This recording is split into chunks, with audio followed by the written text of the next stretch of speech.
by paraphrasing a living legend from Houston, Queen Bee herself. This is Texas, it ain't no holdup. I'm fired up to be here at the Texas Democratic Party Convention, and I am proud to join you all in beautiful El Paso. They say everything is bigger in Texas. That's right. And I gotta say, Big Gretchen's feeling right at home. Don't worry, I'm not gonna refer to myself in the third person again. I am humbled, however, that Senator Ted Cruz noticed I'm here. He said he's launching a, quote, full-scale attack on me. Bless his heart.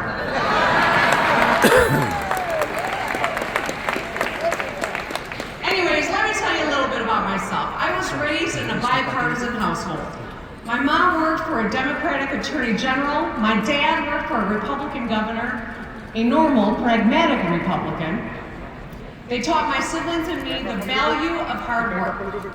My first job was at a place called Burlingame Lumber. I stocked the shelves at Target, and I worked at the line at a buffet restaurant. And then I went to Michigan State University. In college, I interned with the AFL-CIO, and that really sparked my interest in politics. After law school at Michigan State, I looked around at the people running for office, and I thought, I can do it better than those guys.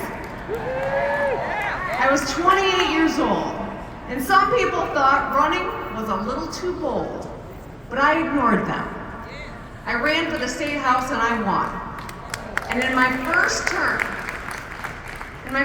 I became a member of the sandwich generation. I see some of you nodding, but for those of you who don't know what that means, I was sandwiched between two generations of my own family for whom I was the primary caregiver. You know, they say the 5 most stressful life events are getting married, having a child, losing a loved one, moving your home, and starting a new job. I did them all that first term. I took care of my newborn daughter and my mom who was dying of brain cancer. And that period of my life forged me into the person I am today. I remember long nights holding my baby, arguing on the phone with my mom's insurance company, trying to make dinner, thinking about what bills I had to pay, and reading the memo for the next day at work. It was not an extraordinary situation, it's life. A baby, a sick parent, a household to run and a career. It's what so many Michiganders and Texans juggle every day. And it made me realize how lucky I was to have the resources that I did, a good paying job, child care, and a voice in my community. And that's what every person wants and deserves, those basics, right?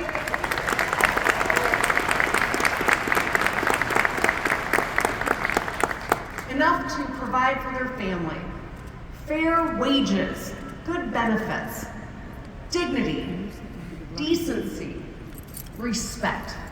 And you know who agrees with me? Our President, Joe Biden.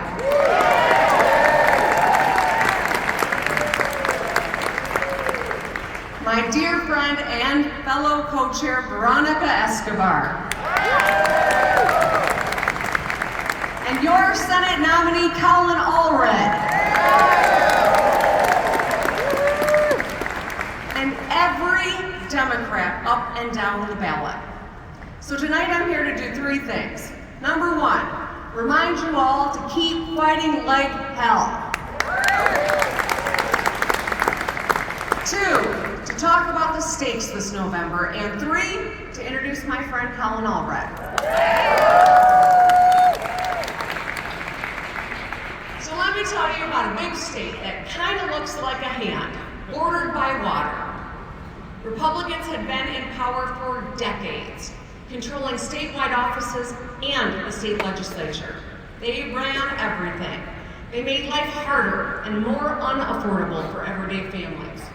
They gutted fundamental rights for women, workers, teachers, the LGBTQ+ community. They protected corporate special interests and sold out public land and water and ignored the people, their constituents. Now, it might sound like I'm talking about Texas, but I'm not. I'm talking about Michigan just a few years ago. For decades, we Michigan Democrats had been getting our teeth kicked in. I served in the state legislature for 14 years. I was in the minority the entire time. My colleagues and I lost often, but we never gave up. We fought back against attacks on women and workers and middle-class families. We negotiated where we could.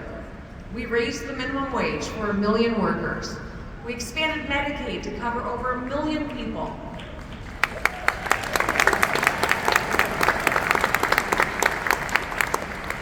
And what I'm most proud of, what I am most proud of, is that we were able to get a lot of good stuff done despite that. And we never lost hope. I ran for governor in 2018. During my campaign, I went to every single county, all 83. We didn't write off any part of the state.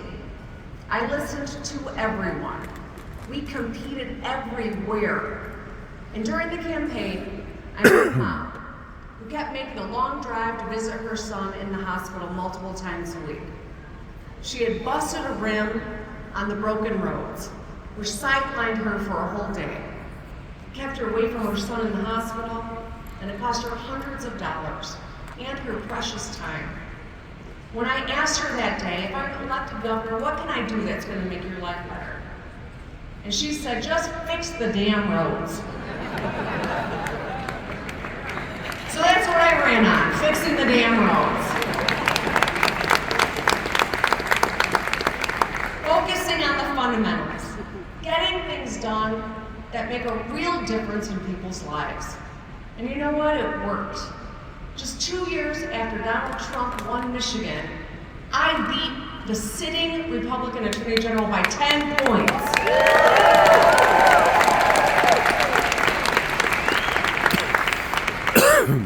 And at the same time, Democrats won races for Secretary of State and Attorney General too. Now, we didn't win back either chamber of the legislature in 2018. We emerged from the political wilderness back into statewide power, but still had Republican-controlled legislature. And we got a lot done in my first term while facing historic challenges: a pandemic, historic floods, tornadoes, fires. I know you don't get polar vortexes down here, but that too. And you may have heard of the kidnapping and murder plot too.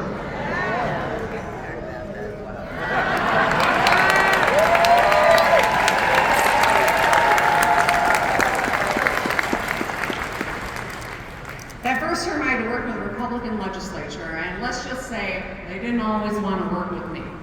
They tried 28 recall attempts against me that term, and they went 0 for 28, I'm just saying. But through it all, we never stopped hustling. We kept doing the work. The stakes were raised when Justice Ginsburg passed away. Right then, my legal team and I strategized about how to protect reproductive freedom. Our work culminated in a lawsuit that I filed to keep abortion legal in Michigan before the decision overturning Roe was released. Some people thought I was overreacting. I ignored them. In 2020, Michiganders voted to send Joe Biden to the White House. We put him over the top. And we breathed a small sigh of relief and looked forward to 2022, when we knew we would have a shot at the majority, thanks to new, fair maps that were being drawn without gerrymandering. And then, Roe v. Wade was actually overturned. We saw it coming, but we were still gutted by it. I was thinking about how my daughters would have fewer rights than I had my whole life, and how American families wouldn't be able to make basic decisions about their futures. So we sprang into action, made a long to-do list of actions we could take to protect reproductive freedom. We started crossing things off one by one. Even though we couldn't get a law through our Republican state legislature, I used my executive authority to protect people's rights. We held roundtables on abortion in every region of the state. We brought people of all ages and parties and backgrounds to the table. And I remember one woman who sat across the table from me and told me she did not vote for me in 2018, but she was out knocking doors for me in 2022.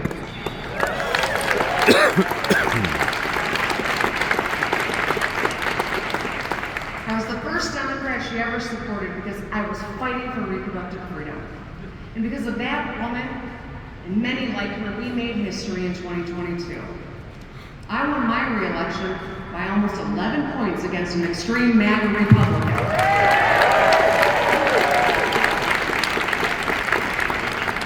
Michiganders overwhelmingly passed a ballot measure to protect abortion in our state constitution. And Democrats won control of both the Michigan House and Senate for the first time in 40 years.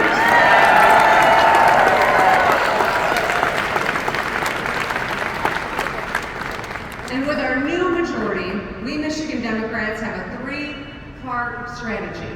Get shit done.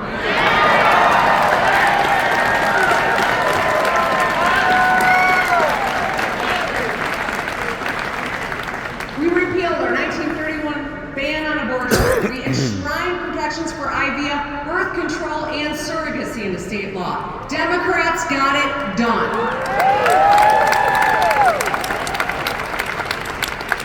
We cut taxes by $1 billion for seniors and working families.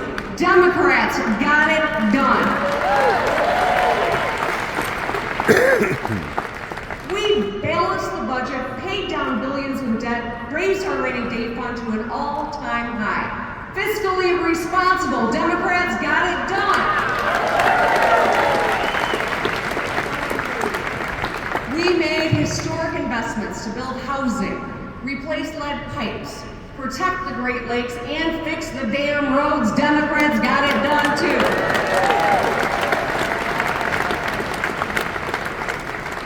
And we started feeding every public school student. All 1.4 million Michigan public school kids now get free breakfast and lunch at school every day. Democrats got it done. And weeks after a shooting on one of our campuses, we enacted common sense gun laws, background checks, safe storage, extreme risk protection orders. Democrats got that done.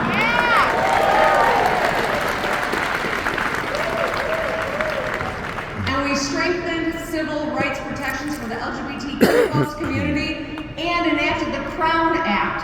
Democrats got it done.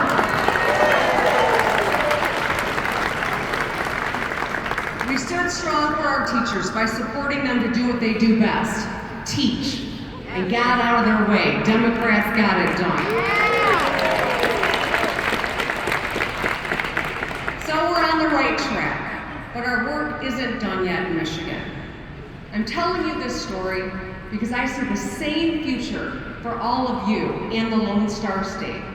Texas Democrats, you have been doing the work, cycle after cycle. Texas Democrats, I sense the same hunger for change in this state. And I know this fight can feel futile sometimes. Believe me, I've been there. But to quote one of my political heroes, your incredible Governor Ann Richards, I've been tested by the fire and the fire lost.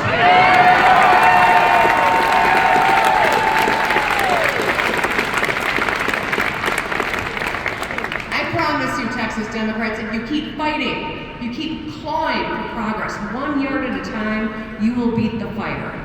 I'm here today because I believe in Texas and I believe in Texas Democrats. Texans might be the only people in the nation who brag about their state more than Michiganders.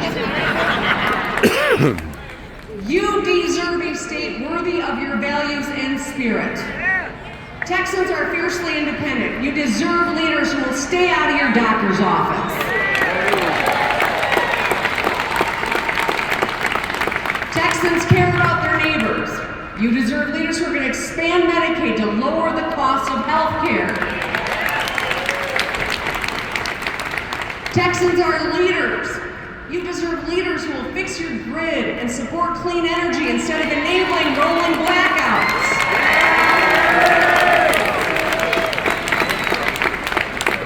Texans have endured unimaginable tragedy, and you deserve action on gun violence, not cowardice.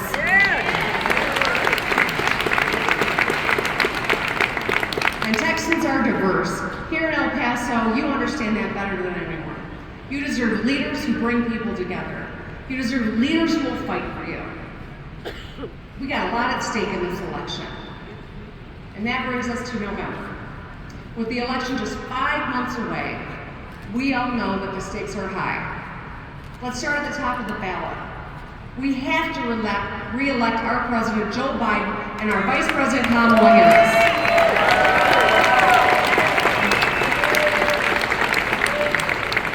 In 4 years, they brought America back from a deadly pandemic and out of a deep recession. Through extraordinary political division, they've delivered results. The cost of insulin is capped at $35 a month, and Medicare can finally negotiate lower prescription drug prices. Joe Biden got it done. The bipartisan infrastructure law is fixing the damn roads, repairing crumbling bridges, and replacing lead pipes. A lot of people talk about good game about infrastructure, but Joe Biden got it done. And there is a manufacturing boom across America. We're seeing it in Michigan, with companies building new factories and bringing back middle-class jobs, back to places that too often have been left behind. Joe Biden got it done. In 2019, there were just 2 electric vehicle battery factories in America. There are 30 being built or open today now. Joe Biden got it done. And in 2020, we all lived through the shortage of semiconductor chips, which jacked up prices on cars and electronics. And now every major chip maker across the world is building a factory in America. Who got it done? Joe Biden got it done. Veterans exposed to burn pits have gone without adequate health care for too long. Now they get the care they deserve. Joe Biden got it done. There is still good work to do, but thanks to Joe Biden and Kamala Harris, things are headed in the right direction. While Joe Biden fights for all of us, Donald Trump cares only about himself. Donald Trump blew $1 trillion hole in our national deficit to cut taxes for billionaires and big corporations. He tried repealing the Affordable Care Act, stripping away health care for tens of millions of Americans. He packed the Supreme Court with extreme justices who lied to Congress and who are stripping away freedoms to make our own decisions about our bodies. He demonized immigrants, teachers, labor, the LGBTQ+ community, and any group he sees as not worthy of basic rights. Our choice this November is crystal clear. We have to ask ourselves, do we work together to make things better, or do we denounce one another and fall behind? Do we elect Joe Biden, a good person who sees the best in us, or Donald Trump, a selfish one who brings out the worst in us? Do we still believe that out of many, we are one? Or do we trust a man who says he'll be a dictator on day one? No! Donald Trump's vision for America is divided, scared, and small. The Republican Party of Texas shares that vision. Just 2 weeks ago, they released their official party platform. They want to ban abortions with 0 exceptions. They want to privatize Social Security. They want to get rid of mental health support for our students. They want to repeal the Voting Rights Act of 1965. They want to stop our gay and trans neighbors from existing. They want to arm teachers with guns while gutting their pay and defunding our schools. water, drill on public lands, abuse workers, and ship jobs overseas. They want to rename military bases after Confederate losers and vote to secede from the United States as early as next year. They want to make it impossible for you Texas Democrats to win statewide by requiring candidates to win a majority of counties, not the most votes. Their platform is an ugly, angry document. There is no compassion, no appeal to unity, no attempt to call on our better angels. Donald Trump and the Texas Republican Party are wrong about America. We are a strong, optimistic nation. We have one another's backs. You can see that proud, big-hearted American spirit here in Texas. Texas, you have the power in this election. You decide your city councils, your mayor's offices, your state legislature, your governor's office, Congress, and the White House. This November, we need to get out there and knock some doors and make the calls and go vote. Stakes are high, and every one of us can and must be a part of this. And that brings me to my last order of business. I want to tell you about my friend Colin Allred. Colin is running for the U.S. Senate to fight to lower health care costs, to protect Medicare and Social Security, to expand access to trade schools, to pass comprehensive immigration reform, and to take care of our veterans. And oh, did I mention he's running against Senator Ted Cruz? Now look, I could say a lot about Ted Cruz. You could say a lot about Ted Cruz. Anyone could say a lot about Ted Cruz. I know Ted Cruz loves talking about Ted Cruz. But there's nothing I could tell you that you haven't already heard. But to summarize, Ted Cruz is all hat and no cattle.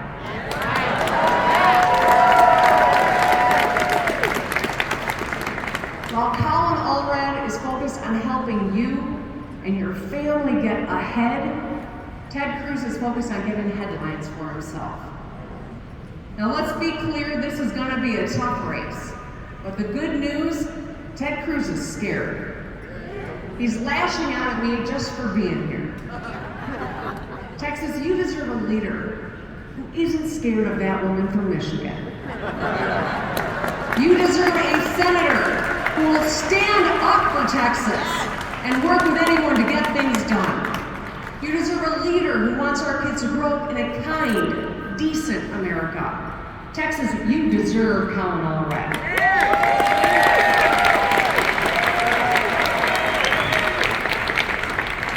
As I close, I want to quote Ann Richards again. The here and now is all we have, and if we play it right, it's all we'll need. This November, Texas, let's play it right. Let's re-elect Joe Biden and Kamala Harris, and let's send Colin Allred to the Senate and end the